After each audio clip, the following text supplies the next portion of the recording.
믿음은 가상적인 이론이나 픽션이 아닙니다. 실제로 역사 속에 살아간 하나님의 사람들이 보여준 그 리얼 라이프 스토리, 이것이 믿음이죠. 그러므로 믿음의 사람이 살아가는 곳에는 반드시 그 자취가 남기 마련입니다. 오늘이 저희 교회가 창립 61주년을 맞이하는 주일입니다마는 저희 교회 구석구석에도 믿음의 선배들이 남겨놓은 많은 자취들이 있습니다.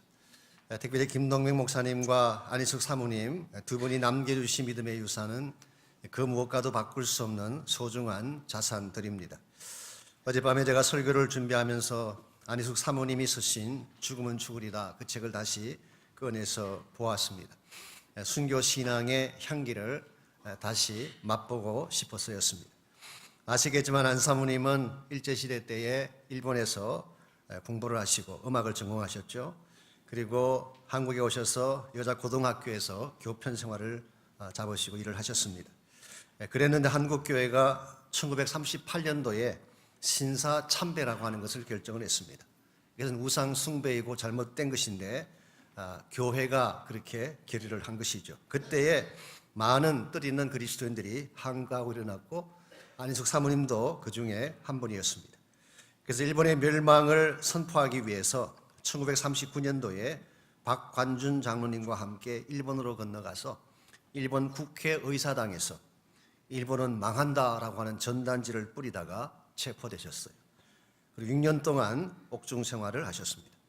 이로 말로 다 할 수 없는 고초를 겪으시고 배고픔과 고문이 자행되는 감옥 아니었지만 안 사모님은 단 한 번도 부끄럽게 살지 않으시고 믿음을 굽히지 않으셨어요.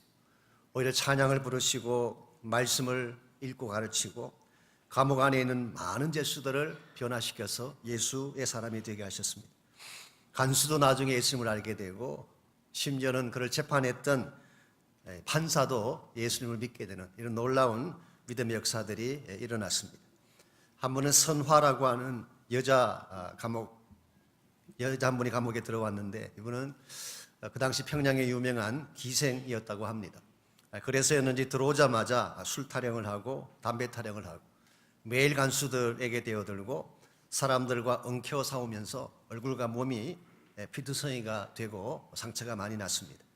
그때 사모님 마음에 얘가 사랑이 필요하구나, 뭔지 몰라도 깊은 상처와 죄책감이 있구나 이걸 아시고 밤만 되면 선화에게 다가가서 너 그렇게 험하게 인생을 살아서 되겠느냐, 예수님 믿어야 된다, 그렇게 복음을 전하고 밥도 갖다 먹여주고 성경도 읽어주고 특별히 찬송을 늘 불러주셨대요. 사모님이 음악을 하셨기 때문에 참 목소리가 좋으시거든요. 저 높은 곳을 향하여 날마다 나아갑니다. 이 찬송을 늘 불러주셨대요. 처음에는 멀뚱멀뚱 쳐다보기만 하더니 나중에 찬송을 따라하기 시작을 했습니다. 마음의 문이 열리기 시작한 거죠. 그러더니 결국 말씀을 배우고 예수님을 영접하는 그런 일들이 벌어졌습니다. 어느 날 드디어 선아가 감옥을 나가는 날이 왔습니다. 그때 이 선아가 사모님 앞에 무릎을 꿇고 통곡하며 울기 시작했어요. 그가 들어오기 전에 지었던 죄가 너무 악한 것이기 때문에 그 죄를 자복하면서 통곡의 눈물을 흘린 것입니다. 한 남자를 만나서 사랑을 했는데 가정을 가진 남자였어요. 초등학교 교사를 하면서 참 착실하게 착하게 잘 사는 남자인데 그 남자를 빼앗는 바람에 가정이 깨어지고 나중에 그 남편 되는 사람이 아편 중독자가 되고 결국은 세상을 떠나게 됩니다. 이와 같이 착한 죄를 범한 내가 용서받을 수 있겠느냐고 그렇게 펑펑 우는 그 선화를 사모님께서 가슴에 안고 이렇게 말씀하셨어요. 그래서 예수님이 오신 거야. 그래서 예수님이 죽으신 거야. 이 복음을 전가하고 축복하고 이 감옥을 떠나가게 했습니다. 나중에 사모님이 감옥에서 나오신 후에 어느 시골 교회에서 집회를 하셨는데 집회가 끝난 후에 아줌마 한 명이 찾아와서 인사를 했어요. 선생님 저 알아보시겠냐고. 자세히 보니까 선화였어요. 얼굴은 거칠어지고 좀 까무잡잡하게 변했지만 선화가 틀림없었습니다. 감옥에서 나온 이후에 과거를 청산하고 시골에 와서 밭을 일굴고 농사를 지으면서 저녁에는 아이들을 모아다가 찬송가를 가르친대요. 무슨 찬송일까요? 저 높은 곳을 향하여 날마다 나아갑니다. 창기같이 살았던 한 인생이 아름다운 사역자로 바뀐 것입니다. 이것이 믿음의 역사예요. 이것이 믿음이 가지고 있는 독특한 파워라고 할 수가 있습니다. 믿음은 죽은 자를 살게 하고 낙심했던 사람에게 새로운 삶의 의미와 가치를 부여하는, 그래서 새 축복의 길을 열게 하는 이 파워가 믿음에 있는 것입니다. 이런 의미에서 성경이 소개하는 믿음은 단순히 추상적인 개념이나 교리라기보다는 실제 삶 속에서 경험되어지는 실제적인 힘이요 능력이라고 할 수가 있습니다. 믿음의 사람이 가는 곳곳마다 생명의 열매가 나타나기 마련이고, 믿음의 사람이 발자취를 남기는 곳곳마다 복음의 향기, 예수 그리스도의 향기가 드러나게 되는 것입니다. 이런 면에서 우리가 믿음을 갖되 진짜 실제적으로 일하는 믿음, 생활 가운데서 열매를 맺는 믿음, 이런 믿음을 가지고 소유해야지 우리의 삶이 하나님이 기뻐하는 귀한 열매들을 바르게 맺으며 살아갈 수가 있습니다. 여러분들은 어떤 차원의 믿음을 갖고 신앙생활 하시는지, 혹시 겉도는 믿음, 추상적으로 개념적인 차원에서 머무는 믿음을 갖고 계시지 않는지, 믿음은 내 생활 가운데서 실제화되어져야 되고 열매가 보여야지 이 믿음이 가치가 있는 것입니다. 어떻게 할 때 우리의 믿음이 실제적인 믿음이 되고 결과 하나님이 기뻐하실 축복의 열매를 우리 모두가 누리며 살아갈 수가 있을까요? 오늘 같이 봉독한 이 본문을 통해서 이것을 함께 정리해 보려고 합니다. 오늘 같이 읽은 본문에 보시면은 구약 이스라엘 민족을 대표하는 두 사람의 신앙이 소개되어 있습니다. 사도 바울은 지금까지 이신덕이라고 하는 믿음으로 의롭게 된다, 혹은 칭의라고 부르기도 하죠. 영어로 justification by faith, 오직 믿음으로 의롭게 칭함받는다, 이 교리를 자세하게 설명을 해왔습니다. 우리가 의롭게 되는 것은 율법의 행위나 도덕성 때문이 아니라 믿을 때에 믿음이 우리를 의롭게 만든다, 이 사실을 지금까지 자세하게 설명을 한 후에 이것을 입증할 수 있는 실제적 인물 두 사람을 example로 소개한 것입니다. 한 사람은 아브라함이었고 또 한 사람은 다윗입니다. 아브라함은 아시는 대로 히브리 민족의 조상이죠. 히브리인이라고 하는 단어가 이 강을 건넌 자라고 하는 뜻입니다. 하나님께서 아브라함을 갈대아우르에서 부르시고 가나안으로 인도하실 때 아브라함이 강을 건너서 약속의 땅으로 갔죠. 그래서 붙여진 별명이 히브루, 강을 건넌 자. 그러므로 아브라함은 히브리 민족의 기원이라고 할 수 있는 인물입니다. 다윗은 유다 왕조의 시작자예요. 물론 사울 왕도 왕을 지나긴 했지만 실제로 하나님의 왕정은 다윗으로부터 시작이 됐고 지금까지도 다윗의 왕조가 이스라엘 백성들이 말하는 왕조입니다. 그러므로 이 두 사람은 유대 역사를 대표하는 인물이고 실제 역사 가운데서 가장 유대인들에게 큰 영향을 남겼던 사람들인데, 만일 이 아브라함과 다윗이 행위가 아니라 믿음으로 의롭게 됐다는 사실이 입증된다면 다른 사람은 말할 필요가 없는 것입니다. 여기에 사도 바울이 준비한 논리 전개가 있습니다. 그래서 오늘 아브라함을 통해서, 다윗의 케이스를 통해서 참된 믿음이 어떤 것인가를, 믿음을 통해 의롭게 되는 케이스가 어떤 것인지를 오늘 여러분과 저에게 소개를 합니다. 먼저 1절 말씀 보시면 아브라함의 케이스를 우리에게 먼저 소개하는데요. 1절, 그런즉 육신으로 우리 조상인 아브라함이 무엇을 얻었다 하리요.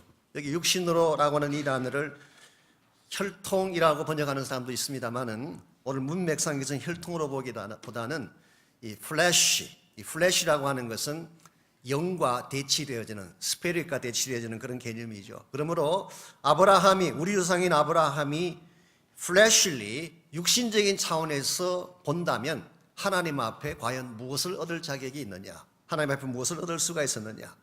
2절 말씀 보게 되면 그 답변을 소개합니다. 만일 아브라함이 행위로서 의롭다 하심을 받았으면 자랑할 것이 있으려니와 하나님 앞에서는 없느니라. 여기에서 사도 바울은 아브라함이 행위만 가지고 이야기한다면 하나님 앞에 의롭게 될 수가 없다. 아브라함도 흠집을 가진 완벽하지 못한 존재였기 때문에.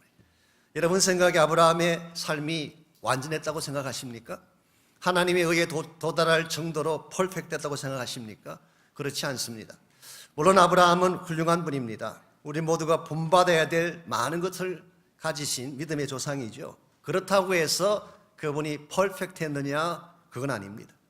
창세기 12장에 보시면은 가나안 땅에 기근이 찾아왔을 때에 아브라함이 애굽으로 내려갔어요. 그래서 wrong direction이에요. 아무리 기근이 왔다고 하더라도 하나님이 주신 약속의 땅을 버리고 세상을 상징하는 이집트로 내려갔다고 하는 것은 잘못된 선택이었죠. 더구나 내려갔다가 자기 아내 사라가 너무 예쁘기 때문에 혹시 탐내는 자들이 있으면 어떡하나, 자기를 죽이고 아내를 빼앗아가면 어떡하나, 이런 염려가 있어가지고 차라리 아내를 빼앗길지라도 자기 목숨은 건지기 위해서 자기 부인을 누이라고 속였어요. 모든 남자들을 쪽팔리게 한 역사적으로 길이 남을 그런 행동을 한 것입니다. 이것도 한 번만 한 게 아니라 20장에 가보면은 그랄 왕 아비멜렉 앞에서 또 한 번 했어요. 이와 같이 우리가 보기에 좀 부끄러움을 가진 존재가 아브라함 뿐만 아니라 16장에 보시면은 자식이 없다고 자기 부인 사레가 자기 여종 하갈과 동참할 것을 제안을 했어요. 그때 아브라함이 기다렸다는 듯이 하갈에게 들어갔어요. 좀 사양하는 척이라도 했어야 되는 건데 기다렸다는 듯이. 그 결과 이스마엘이라고 하는 장차 중동 지역 전체에 회오리 바람을 몰고 올 불씨를 낳지 않았습니다. 이스마엘이 아랍의 조상이 되었기 때문이죠. 이런 면에서 볼 때에 아브라함도 완전하지 못했어요. 허물을 가진 인간에 불과했습니다. 이와 같은 아브라함이 어떻게 해서 하나님 앞에 그럼 의롭게 되었을까? 3절에 보시면은 하나님 앞에 의롭게 된 분명한 이유를 소개합니다. 성경이 무엇을 말하느냐? 아브라함이 하나님을 믿음에 그것이 그에게 의로 여겨진 바 되었느니라. 여기에서 분명하게 소개합니다. 아브라함이 가진 행위 때문도 아니고 독특한 장점이나 메리트 때문이 아니라 하나님을 믿었기 때문에 그것을 의로 여기셨다. 실제로 오늘 본문에 인용된 이 말씀의 배경인 창세기 15장을 가보게 되면 아브라함의 나이가 75세가 넘었어요. 그리고 자기 부인의 나이도 65세가 넘었기 때문에 단산한 그런 육체적인 상태였습니다. 쉽게 말하면은 아기를 낳을 수 없는, 아기를 낳는 것은 불가능한 그런 상황이었습니다. 그래서 아브라함이 하루는 하나님께 이렇게 불평비슷한 이야기를 합니다. 하나님이 저에게 후사를 주지 않으니까, 상속할 아들을 주지 않으니까 할 수 없습니다. 우리 집에서 기르던 종인 엘리에셀을 나의 상속자로 삼겠습니다. 은근히 하나님에 대한 비르니스가 들어있죠.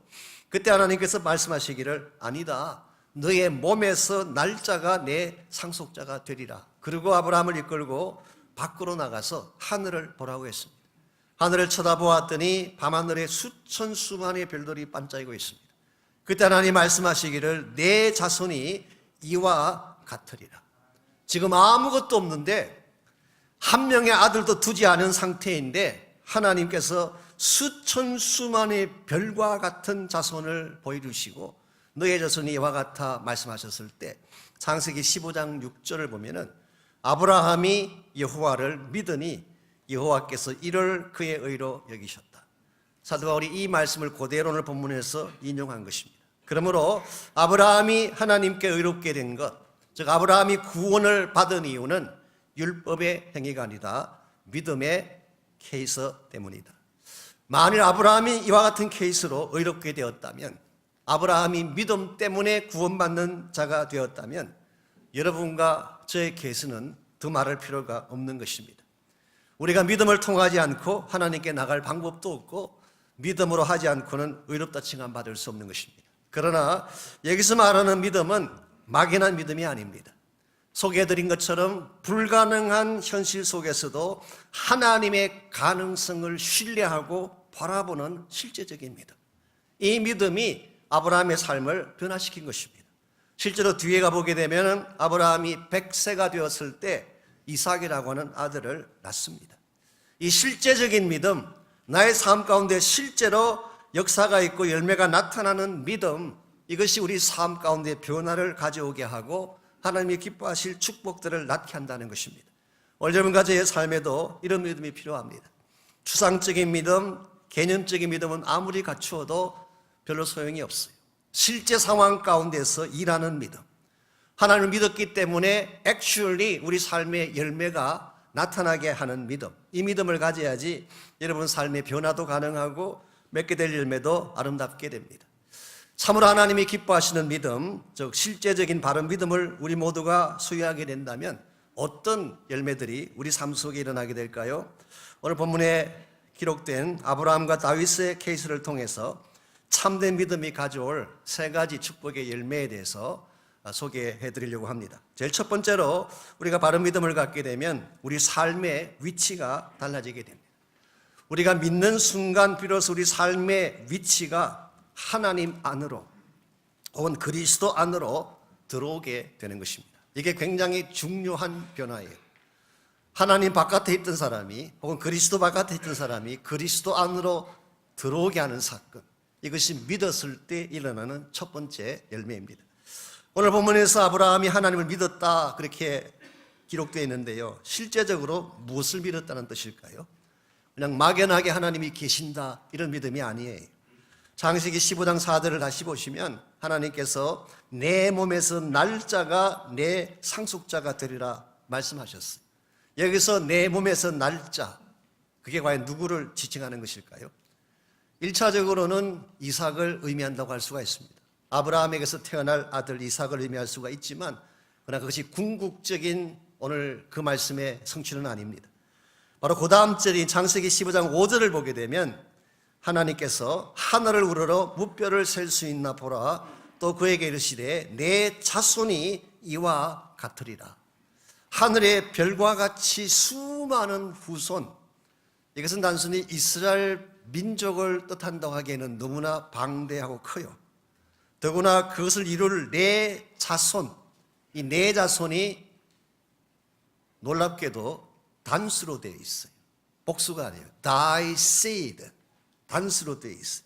그러므로 이것이 지칭하는 것은 여러분이 보편적으로 생각하는 이스라엘 백성이나 후손을 뜻하는 것이 아닌 것을 알 수가 있어요. 결론부터 말씀드리면 여기에 나오는 내 자손은 장차 아브라함의 후손으로 오실 예수 그리스도를 말하는 것입니다. 하나님은 그날 밤에 아브라함에게 하늘을 보여주시면서 하늘의 별들을 보여주시는 중에 아직은 아니지만 장차 때가 되면 오시게 될 아브라함의 후손으로 오시게 될 예수 그리스도를 보여주시고 예수를 통해 이룩할 하나님의 나라의 창대한 비전을 보여주신 거예요. 그러므로 여기 나오는 자손, 단수로 기록된 이 자손은 굉장히 그 의미하는 바가 큽니다. 갈라디아서 3장 16절에 보게 되면 사도 바울이 이것을 더 분명하게 설명을 해 주셨어요. 이 약속들은 아브라함과 그 자손에게 말씀하신 것인데 여럿을 가리켜 그 자손들이라 하지 아니하시고 오직 한 사람을 가리켜 내 자손이라 하셨으니 thy seed, 한 사람을 가리켜 내 자손이라 하셨으니 곧 그리스도라 그랬어요.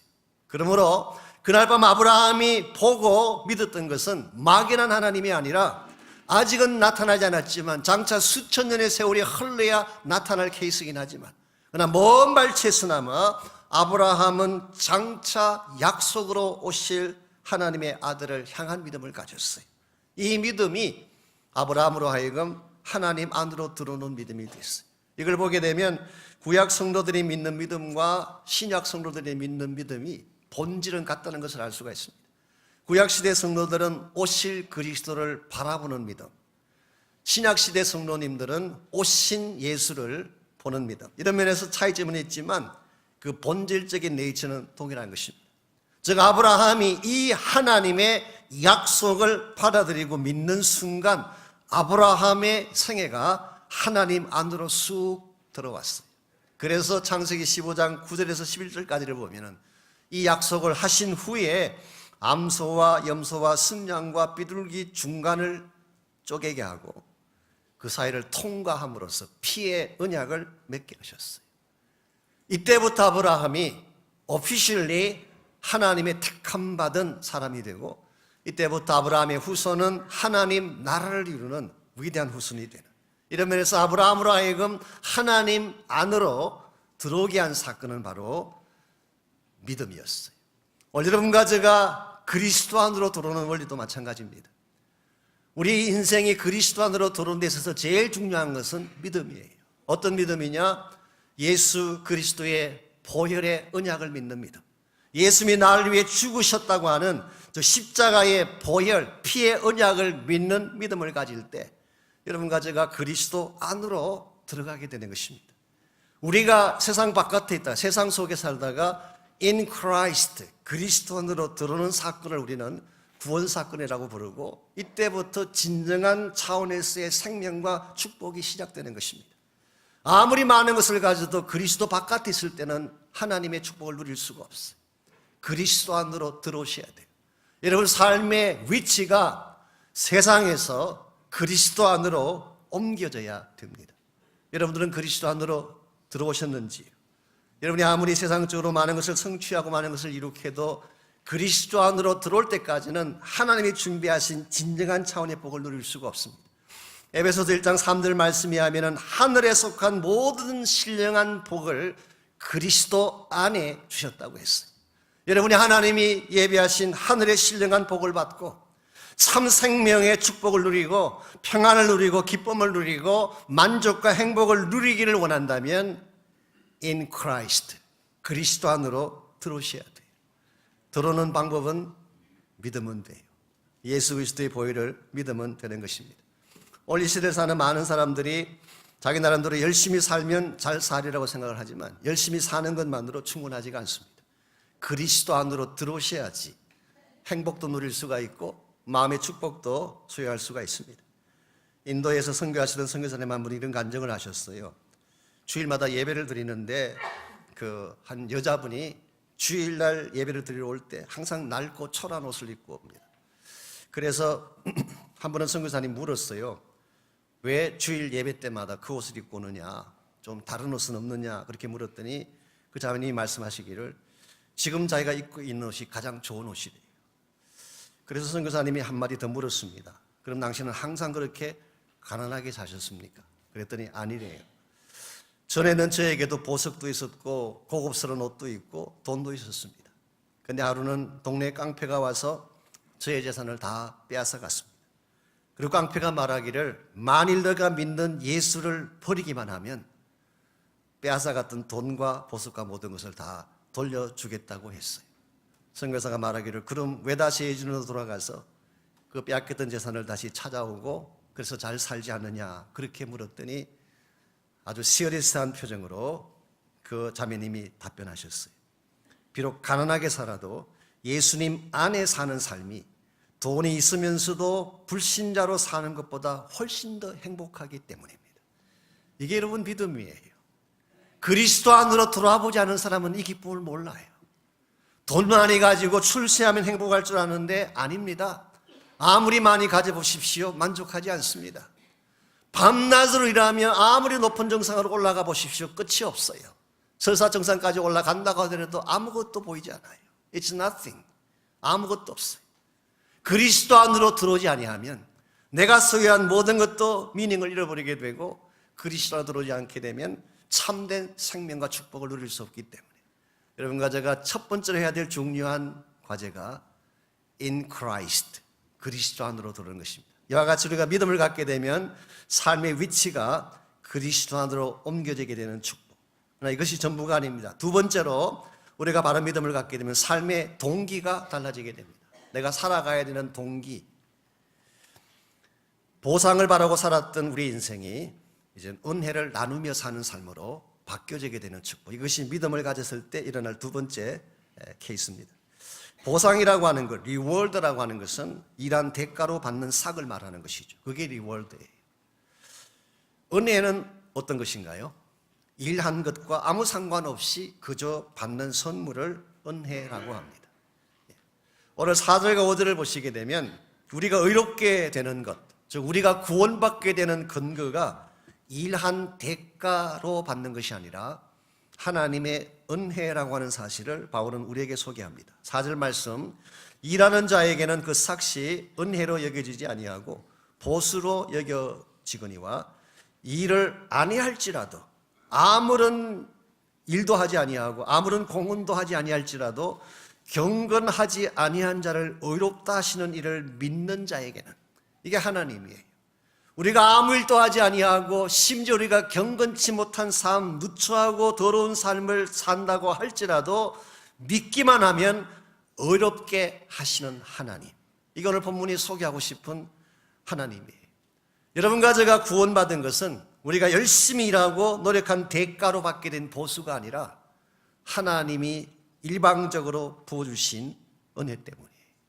우리가 만일 이 사실을 안다면 내가 구원받게 된 것이 내가 열심히 일한 대가가 아니라 하나님이 거둬주신 은혜라는 것을 우리가 확실하게 안다면 우리의 삶이 어떻게 변해야 될까요? 우리의 삶도 보상이나 대가를 바라고 사는 삶이 아니라 은혜를 나누며 사는 삶이 되어야 해요. 예수 믿은 이후에도 보상을 주어야만 일하는 분들이 계세요. 대가를 주어야만 열심히 일하는, 칭찬도 해줘야 되고 알아주기도 하고 가끔 세워줘야 되는, 만약 우리가 보상을 바라고 일을 하게 되면 우리는 사꾼이 되는 거예요. 여러분께서 만일 보상이나 삭을 받기 위해서 열심히 일을 한다 그러면 결국 노동자가 되는 것입니다. 노동자의 삶에는 기쁨이 없어요. 아무리 내가 많은 보수를 받아도 내가 보수를 받기 위해서 일을 하는 경우에는 기쁨이 없어요. 피곤합니다. 뭐 큰일을 안 시켜도 굉장히 피곤하고 힘이 들어요. 그런데 아무런 보수를 생각하지 않고 하나님의 은혜를 기억하고 보상받지 아니하고 하나님 사랑 때문에 자발적으로 일을 하는 경우에는 기쁨이 있어요. 자유함이 있어요. 아무리 힘든 일을 해도 피곤하거나 지치지 않는. 이 비유가 맞는지는 제가 모르겠습니다만은 예를 들어서 제가 우리 와이프와 결혼을 했잖아요. 우리 와이프가 뭐 자타공인하듯이 예쁘고 똑똑하잖아요.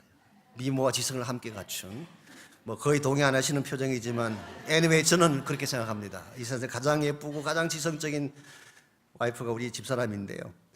제가 만일 우리 집사람과 결혼을 하기 위해서 이 대학교 다닐 때의 얘기입니다.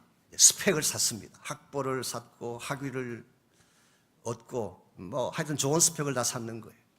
외모를 꾸미고 기가 막힌 패션 감각으로 명품 브랜드를 입고 명문 가문 출신에다가 막강한 재력을 소유한 사람으로서 와이프가 저와 결혼했다.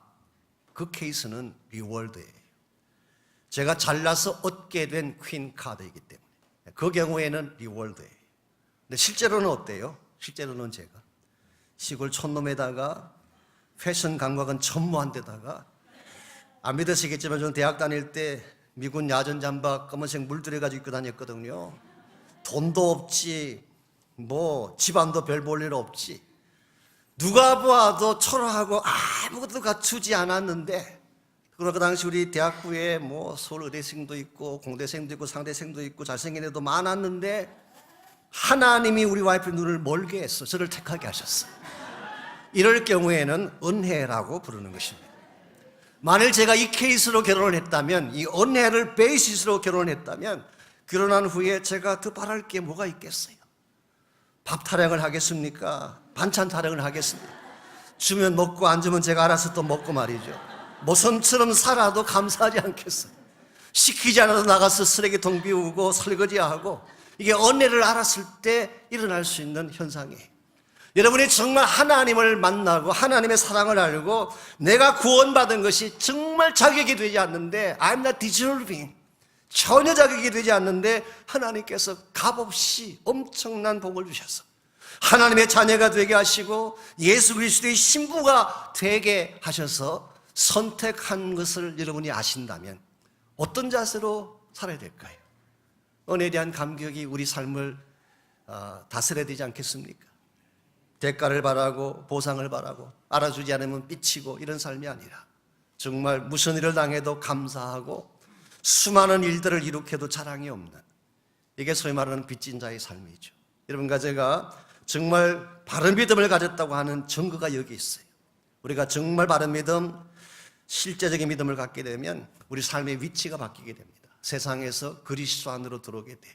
뿐만 아니라 우리 삶의 방식이 달라지는 거죠. 보상을 바라고 대가를 바라며 살았던 우리 인생이 은혜 중심으로 살아가게 되는.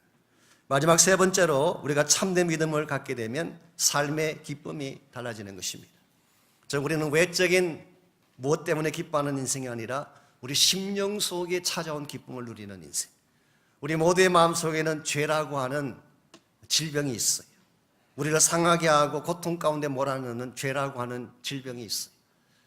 이 죄를 그리스도 안에서 깨끗하게 처리하고 참 자유와 기쁨 속에 살아가는 변화, 이게 믿음을 가졌을 때 주어질 세 번째 차원의 열매입니다.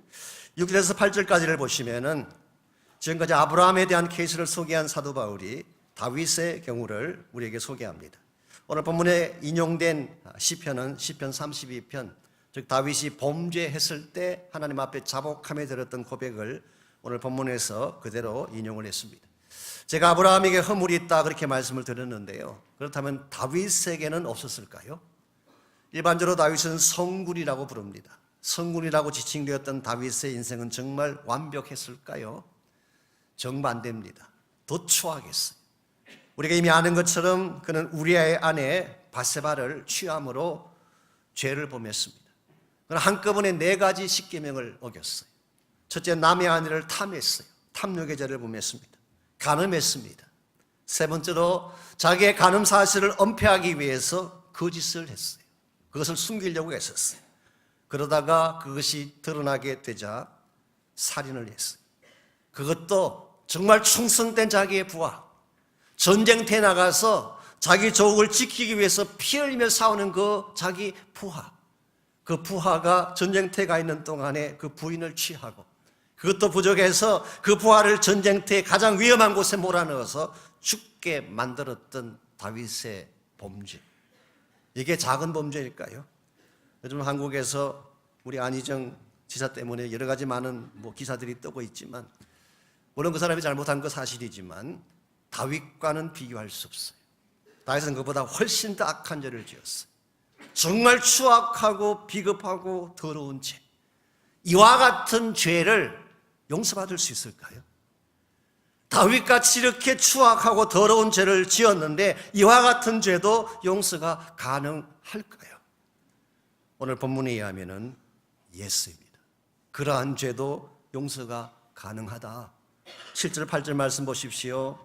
불법이 사함을 받고 transgressions are forgiven. 많은 법을 어기는 잘못을 범했지만 your transgressions are forgiven.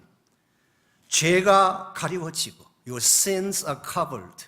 너의 모든 죄가 다 덮여지고 8절 말씀 보시면은 주께서 그 죄를 인정하지 아니하실 사람, 마치 죄가 없는 것처럼, 모든 죄가 하나도 없는 것처럼 간주하시는 이런 일.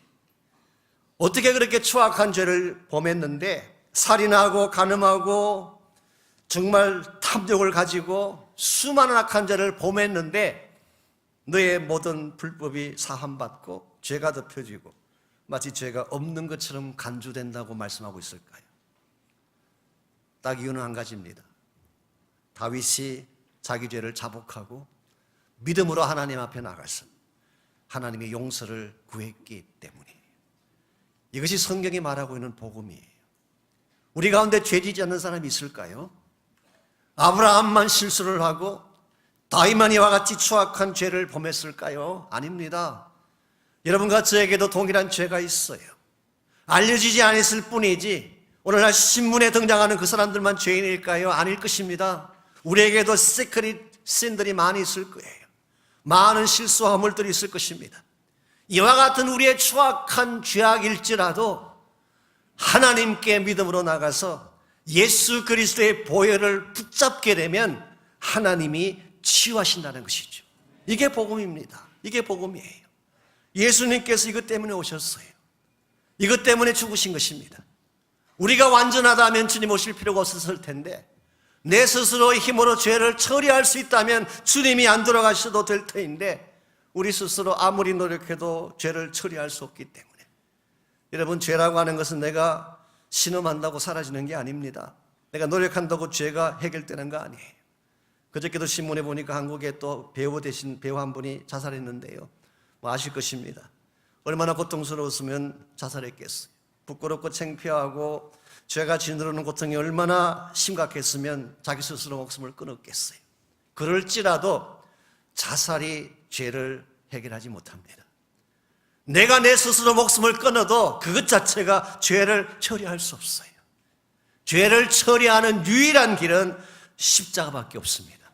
십자가의 보혈 앞에 나와서 예수 그리스도의 보혈의 죄 씻음을 받게 되면 그때 우리 심령 가운데에 죄가 처리되어지고 주홍 같고 진홍 같았던 나의 죄가 흰눈같이 양털같이, 마치 하나님은 동이 서에서 먼 것 같이 죄를 기억조차 아니하신다 하셨는데, 우리가 억만 죄악을 범하고 누구도 용납할 수 없는 범죄를 했을지라도 하나님 앞에 나가서 우리의 죄를 자복하고 십자가 붙잡고 용서를 구하면 하나님 오늘 또 우리를 용서하세요. 이것이 성경의 약속이고 이것이 복음이에요. 혹시 여러분 가운데 죄를 움켜잡고 사는 분 계신지요? 죄를 토로하지 아니하고 마음속에 움켜잡았을 때에 다윗의 고백에 하면 뼈가 상한다고 했어요. 뼈가 상할 정도로, 뼈가 녹을 정도로 고통을 안겨주는 것이 죄입니다. 우리 마음을 부수고 깨뜨리고 상하게 하고 우리의 가정과 우리 삶의 모든 기쁨을 송두리째 앗아가는 이 죄 문제, 이건 우리의 능력으로 해결할 수 없습니다. 그리스도에게 이 죄를 가지고 나와서 자복하고 하나님의 은혜와 용서를 구하면 오늘도 하나님은 긍휼을 베풀어 주셨어. 우리가 만일 우리 죄를 자백하면 저는 미쁘시고 이로우사 우리 죄를 사하시며 우리를 모든 불의 가운데서 깨끗게 하시리라. 이게 성경의 약속입니다. 오늘 여러분 한 분 한 분 이 약속을 붙잡으시기를 바랍니다. 그리고 내가 어디까지 갔더라도 어떤 죄를 범했을지라도 이미 용서하고 기다리시는 그 하나님 앞에 믿음으로 나가셔서 그럼 죄를 처리하고 하나님께서 부어주시는 진정한 차원의 기쁨과 자유를 회복받으시기를 바랍니다. 이 시간 우리 함께 기도할 때에 혹시 여러분 가운데 아직도 그리스도 안에 들어오지 못하고 그리스도 바깥에 서 계시는 분이 혹시 있나요? 그리스도 안으로 들어오지 않는 한 여러분 인생의 문제는 절대 해결되지 않습니다. 혹시 여러분 가운데 아직도 그리스도 안으로 들어오지 못한 분이 있다면 오늘 이 시간에 마음의 결단을 하고 그리스도 안으로 들어오시기를 바랍니다. In Christ, 그리스도 안으로 들어오는 순간 여러분 하나님의 자녀가 되고 생명의 사람이 되고 하늘의 소망을 가진 위대한 인생으로 변화되어질 수가 있습니다. 혹시 여러분 가운데 마음속에 있는 죄악 때문에 처리되지 아니한 죄책감 때문에 아파하고 힘들어하고 신음하는 분이 혹시 있다면 가슴에 품고 계시지 말고 이 시간 십자가 앞에 그것을 토해내시기를 바랍니다. 주님, 나는 죄인입니다. 나는 연약합니다. 예수의 보혈로 내 마음을 깨끗하게 하시고 치료해 주셔서 내 심령 속에 있는 모든 죄가 떠나가게 하십시오. 맑게 씻겨지게 해주십시오. 그래서 참으로 그리스도 안에서 보혈 안에서 깨끗하고 회복되고 치유받은 새로운 피조물이 되게 해주십시오. 이와 같은 고백으로 하나님께 기도하며 나가는 시간 갖기를 바랍니다. 함께 기도하겠습니다.